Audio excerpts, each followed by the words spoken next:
Hi there guys, it's Skyward Shield. Welcome to a Smite video. Today we're going over the 3.14 patch notes. Wait, not... Is that 1.4? I thought we were at 1.5. Oh, well, whatever. Anyway, so we're going over the new patch notes, and I love this patch. I love this patch. You'll soon see why, but she is but one of the reasons. We've got a new goddess, Terra, a Roman god. She's a guardian, and I saw her in the stream, and I'm going to try her out in PTS if I can, and I am in love. Like, I mean, you all know I think Amaterasu's best girl, and she still is. But in terms of Guardian, the main one I go with now, I used to go with Kepri at first, but now I use Athena. But I'm going to be trying out Terra, because she looks fun. Terra is, I don't want to say she's OP from the get-go, but I love it. And she's pretty much mom. She is the mom for this among Guardians now. So anyway, let's go over her passive. Standing Stones. Oh, by the way, I don't know everything. I just saw like the end of the stream because I was playing some matches. Didn't record them though. I should have. But anyway. Her passive is Standing Stones. Terra's abilities create standing stones. As long as any standing stones are on the battleground, Terra becomes knock-up immune, and her basic attacks will slow enemies. If Terra shatters her stones... If Terra shatters her stones, this buff will remain active for 3 seconds afterwards. Pretty good. It's pretty good. I like this buff, especially because she could chase some enemies. I think she'll slow them down or help slow enemies down so other, like her ADC or whoever's next to her, can help pick off the kill and take it. My Force of Nature. Terra gains momentum, causing her to dash forward and deal damage to enemies she passes through. Terra may dash through her own standing stones to shatter them. If she does, she may dash one more time within the next 3 seconds. So you could put these stones up and increase your dash. So kind of like, okay, if she has a stone, she runs through it, she kind of has like a nemesis dash with that. If you have the stone, run through it once, you have the second dash like nemesis and go in another direction. Because that's what makes nemesis is dash good. Well, she doesn't have a jump to go over walls. If you, like say Ymir puts up a wall, you could just dash to the right or left and then go forward and you're around it. I think it's pretty good. Pretty good, though I'm pretty sure that one's going to be leveled up last. It's an escape, kind of. Crushing Earth. She raises up 2 standing stone walls on either side of a target location, slowing enemies in between by 20%. As long as both stones stand, Terra may activate this ability again to slam the stones together, damaging and stunning enemies for 1.5 seconds. These stones can be shattered into a cone or shrapnel with Force of Nature, damaging enemies in the area. Okay, so they asked a question in the stream, and they answered this. I take this with a grain of salt. I mean, they could be wrong, because I don't think they tried it. They said that it is a wall. I want to believe them, but you never know. So, you see these things. If she's paired with the Hou Yi, like, her ADC partner, her best one, I think, is Hou Yi. Because if you're clearing a camp, or if you're going for a jungle buff, what he could do, she can line them up in the wall, in between the walls, because we need to build a wall, and then Hou Yi can use his ricochet and it'll go back and forth, because when it comes to some jungle camps, Hou Yi can use the ricochet to clear camps faster in between the 2 pillars. You don't need those pillars because this is an even smaller gap, and that means that you're going to clear camps so much faster with Terra if you have Hou Yi as your partner. So if you're playing competitive, whenever she starts to be able to go into competitive, Terra Hou Yi is probably going to be a good pair, among one of the better pairs among Guardian ADC combos, or just support ADC in general. I think that's really good. Plus the 1.5, I guarantee you is going to get nerfed. Out of all these things, whether she gets buffs or nerfs, I don't know. She might get a mix of both. I can't tell. We have to wait and see. That is going to get nerfed from 1.5 to 1 second. The only reason it's 1.5 right now is like, oh look, who's going to be in between the walls when it happens? Who's going to walk through? Who's going to be an idiot to walk through that? But who said you're going to walk through that? You could just pop it up in between you and then bam, crush them and you're gone. So I'm pretty sure I expect that thing to get changed. If it won't, it probably will get changed once the PTS is over. So anyway, let's move on to Monolith. She summons a standing stone monolith surging with natural energy. The monolith heals nearby allied gods every 0.5 seconds. Terra can shatter the stone with force of nature to root enemies in the area for 1.5 seconds and create a damaging area that lasts 5 seconds. Pretty good. This makes her actually good to use in assault. If you don't have a healer, she's kind of like, okay, how I see her, she's kind of aggressive, like Fafnir into Bracken, but she's also supportive, like Sylvanas or Kepri. I mean, she's not as great as all those because she's kind of like a jack of all trades, if you want to call it like that. She's got an escape, she's got an attack, and she's got a heal. To put it one way, I think she's like Guardian Neith, because you know how people like to play Neith, because she's got everything you could want. She has a root, which is also her main attack, her 1. Her 2 is a self heal by taking enemy health to her, and she's got an escape. So that's kind of like what she does, like what she has. But this thing will make her viable in assault. But of course, this also helps with sustain. So I think she's probably going to go with something more mana heavy, maybe. But anyway, this is what makes me love her already. Terra's Blessing, her ultimate. Terra channels her strength into the entire world, buffing all of her allies for 10 seconds. While active, Terra and her allies gain increased movement speed, reduction of mana costs for abilities, and increased cooldown reduction. Also, if Terra or any allied gods typo. I'm pretty sure that's a typo. Any allied gods take damage 4 times during the duration, they will be healed. Each god has his or her own hit count. Now, it doesn't say this, but there is, you pay nothing. According to them, you pay nothing for your skills. So let's say let's see, I'm trying to think of a mana hungry. Okay, let's say I'm Uller. And Terra uses her blessing. I have no mana because I'm Uller. I'm very mana hungry. But when she does that, my skills are free for that 10 seconds. According to them, it's free. You could do whatever the hell you want if they're up. And to top that off, you get cooldown reduction in this in this moment. However, if you already have max cooldown, it won't matter. So if you have like 20% cooldown, it'll help you a bit. If you have 40, it's not helping you at all. It's just everything, you're just getting the other benefits instead of the cooldown reduction. So this might make a team comp say, hey, let's not go with a all full cooldown on one of you because of Terra, but I still say they should do that. Just, it's good for the early game for them while they're trying to build that. But I love this ultimate. It's going to be wonderful. But it says entire world, so that makes me think, is it really the entire map? Like, she could use, let's say, she's back at base, and all her allies are fighting. She could drop her ult, and it'll help them all the way at the other side. Because if so, that is amazing. That is amazing. Also, here's her palette swap. So overall, I can't wait to play her. I can't wait. I think I'm going to fall in love. This is a wonderful Guardian. I'm so glad we got another Guardian. I mean, first we got Erling Shannon Warrior, and then we got another Guardian with Fafnir. So I'm happy. I'm happy with this. Just please, make Warriors and Guardians back in the meta, because ADCs are getting just better. They're buffing them again, and we'll see that soon enough. New god skins. Here we have Enchanted Chang'e. Being a princess isn't really about looking beautiful and wearing a crown. It is about who you are on the inside. She's pretty much a Disney princess, though her death animation's pretty dark from what I heard. And she dies, she turns into a pumpkin, and then the rabbit eats it. It's like, wow. Savage. Speaking of savage, here's Pool Party Jing Wei.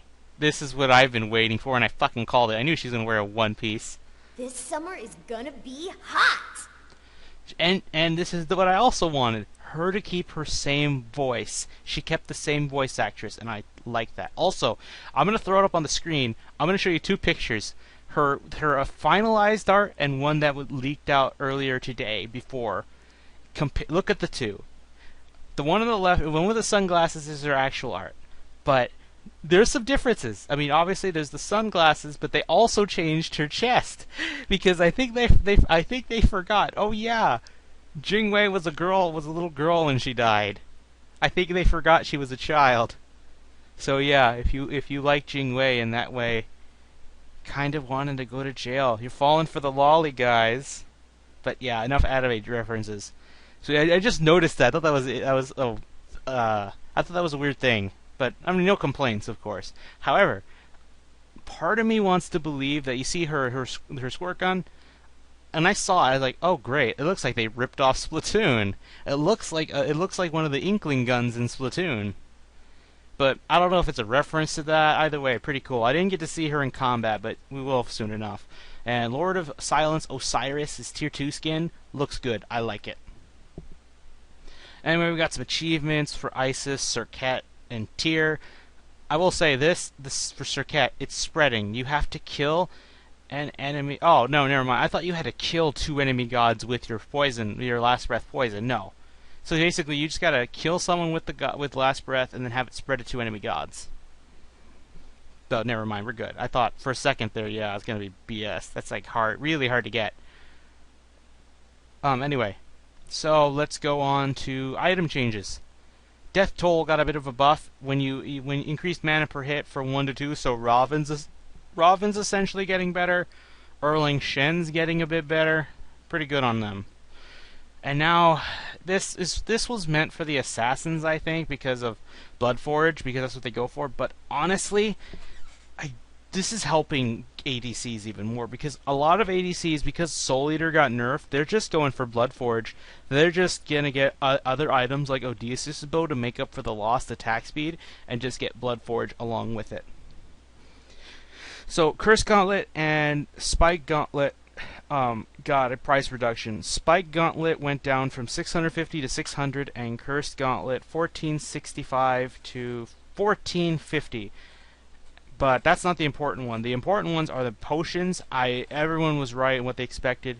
You can't start with this, which I think it's fair, because gods like Scylla could abuse this, because Scylla's a late game god. She's supposed to have a rough early. So what they're doing is making sure that the late game gods don't have presence all game long. So I think that's good that they did this. You got to get it 7 or higher, so they might not be able to get it right away, but once they go back to base once or twice, then they can pick this thing up and be aggressive. So they could play it that way. I don't think they will, though, because by the time they're like, oh, I'm already starting to build all these items, screw it.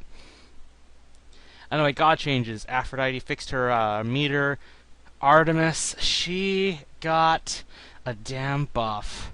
Artemis is getting focused on getting to the late game and pummeling her enemies with arrows. We want to ensure that when she gets to the stage of the game, she is a powerful threat.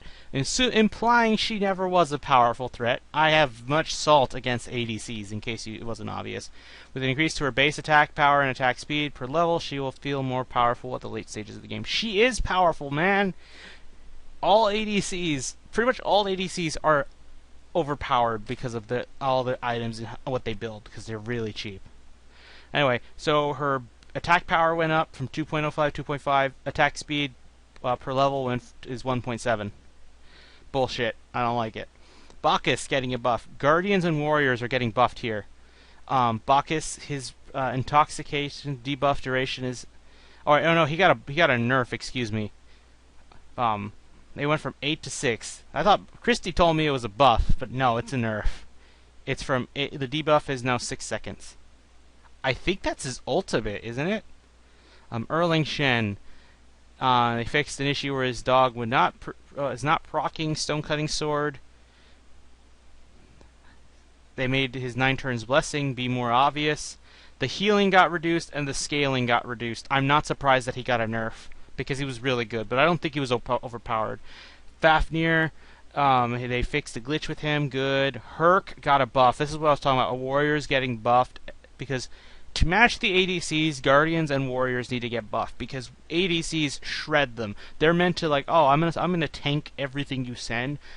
I'm hoping that they buff Witchblade, they give it movement speed, so that way you could deal with ADCs who are very mobile, or some assassins too who go attack speed, because I think without Witchblade being a core item on a lot of Guardians, they can't combat ADCs, because that thing can slow down their attack speed, making their attacks much more survivable. But anyway, Herc got a buff. His Earthbreaker does more damage, pretty good. Jing Wei, ADC, another ADC. I don't like ADCs getting buffed, but Jingwei was like the weakest ADC ever at one point. She got one buff. She's viable in Conquest. Now this is going to make her better, but in her defense, I will at least defend her. The only ones I think that deserve the buff were agility and airstrike, because airstrike's like launch time is way too slow. 1 whole second, you're gonna die before that. But now it's 0.7. Her casting time for agility is now instant. It's an insta cast. You just move. Her bolts, they are now 70 to 50. Mana cost reduced from 70 to 50 to all ranks. Mercury, which actually this means for Jing Wei, you might not even need to build Transcendence on her anymore. Maybe. Mercury, he got a buff so that with Made You Look, it increased his damage up to 210, and power scaling is 60%. Nausea, for a second, I thought they were going to change his passive again, but no, they gave it a combat meter. You got a timer, basically.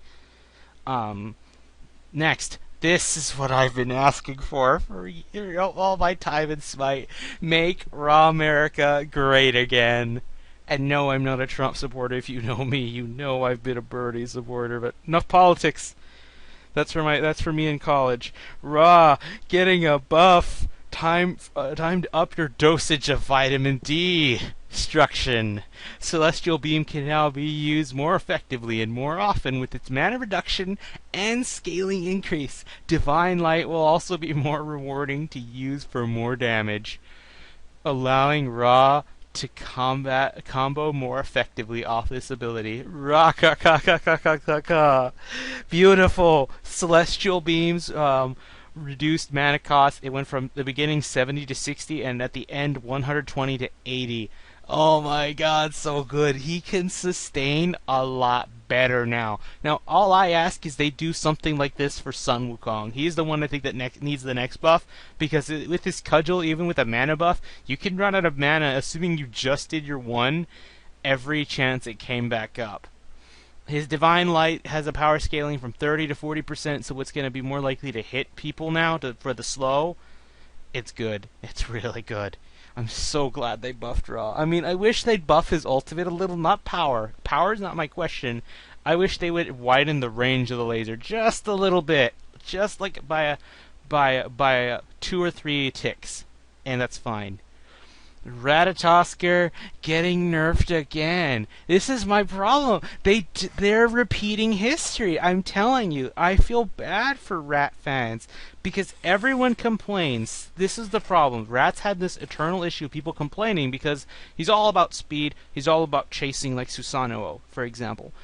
But if you take that away, you kill the point of Ratatoskr. It's like, I wish they'd give him the Loki treatment where they just don't care about what people say, because like, take away Loki's invisibility, guys. Stop it. I hate his invisibility. No, if you take away Loki's invisibility, you kill the purpose of Loki. You may as well not have him in the game at all. But if you take away all of what makes Rat, you may as well not have him in the game anymore. Look, his Acorn of Yggdrasil got the power scaling and heal is 30 to 15. They decreased his damage, which at the beginning was 80, now 70, 240 to now 210. His physical scaling is also from 80 to 70. He was fine. Honestly, after the last buff, or nerf before this, he was fine. He wasn't SS tier, he wasn't God among gods, he wasn't broken like Meta Knight, but he was in the right spot. A good pick, a good solid assassin. He was actually better than Thor. People compare him to Thor a lot. It's like, he's just a better Thor. Like, you only get Thor to fit certain other team comps. But I really don't like that they're nerfing Rat again. I really don't think he should. And by the way, I don't play Rat. I tried him once in the match of the day where everyone was Ratatoskr. It was chaotic, but it was funny. But I don't see why they do this to him. They're repeating history, and then they're going to have to retool. He's going to be in this cycle now where they just redo his kit again. He's going to be overpowered, and then they're just going to be like, oh, nerf him. Oh, I don't like it. I don't like it because I'm not used to it. I can't believe I just defended both a Loki, I counter-argued Loki haters and Ratatosk haters. I never thought I'd see the day. But seriously, Rat does not need this. The only assassins I play are Thor, Serket, and Nemesis, really. And yet, and Kali a little. But I don't think he deserves all these nerfs. I understand that he could be such a nuisance, but some gods are built to be that way. Like, and sometimes it's just how you play them. I play Sun Wukong as a nuisance. I initiate fights. I get in enemy gods' faces. I try to slow them. I'll chase them. I'll stun them. I'll do whatever I can, and then ult up in the air, reset, get some health back, and do it all over again. That's how I play him. You play him as a nuisance, but people don't like Rat. It's just, I think it's the stigma against Rat that's the only reason you get nerfed. Like, think of it this way. Sometimes people in the real world, they get criminally charged, or they're forced to resign, not because whether they did something wrong or right isn't the issue. It's because people want them gone, or they're mad at them. It's that sheer hate that makes other people say, yeah, we have to do this. Not because we don't know if you did it a bad thing or not, but because everyone wants you gone. We have to follow public opinion. I think High Res is just doing this because public opinion. Which, they don't do it for Loki. Everyone hates Loki. Everyone hates Loki, except for Loki players. And even sometimes Loki players hate Loki too. But they don't change him, because they know if they change him, they get rid of what makes him him. So yeah, I'm sorry for the tangent, but just to put it all under wraps, stop nerfing Rat. If this makes him bad, like if he's unplayable after this, bring him back to where he was. Just undo these buffs. They did it with Guan Yu with his heal, because remember they changed his heal last patch, or 2 patches ago, they fixed it, because it was a stupid idea. This is a stupid idea, and they should not do it again. If they do it again, congrats, High Res. You just repeated history. You proved how humanity never learns their mistakes. So, come on, don't do it again. Do not fail me again. Last but not least, Scotty fixed an issue with her, she could reactivate her ultimate while it was already active, causing her to not be able to basic attack. But yeah, anyway, I think that'll do it for this video. Yeah, sorry for the tangent, but yes, make Raw America great again. I'm so happy he's up there. I like this patch. Other than the stupid Rat nerf, which is unnecessary, I'm glad Raw got a buff, Merc got a buff. I'm like they changed Jingwei's agility and airstrike. That was needed. Fafnir's still glitchy as always, but hey, we're fixing it one patch at a time. I don't like that's Artemis as well. That's the other thing I don't like. Potions, so no early aggression by late game gods. And of course, Pool Party Jingwei. I've been waiting for that thing for months. And Terra! You can't forget the new goddess Terra. But other than that, good shit. Good shit, guys. This is a good patch. Overall, I say it's a good patch. 8 out of 10. So, yeah, 7.8 out of 10. Too much ADC. So there's my rating. Anyway, I think that'll do it for this video. Have any questions or comments, go ahead and put them in the comment section below. We can have a discussion about stuff. Anyway, I will see you guys later.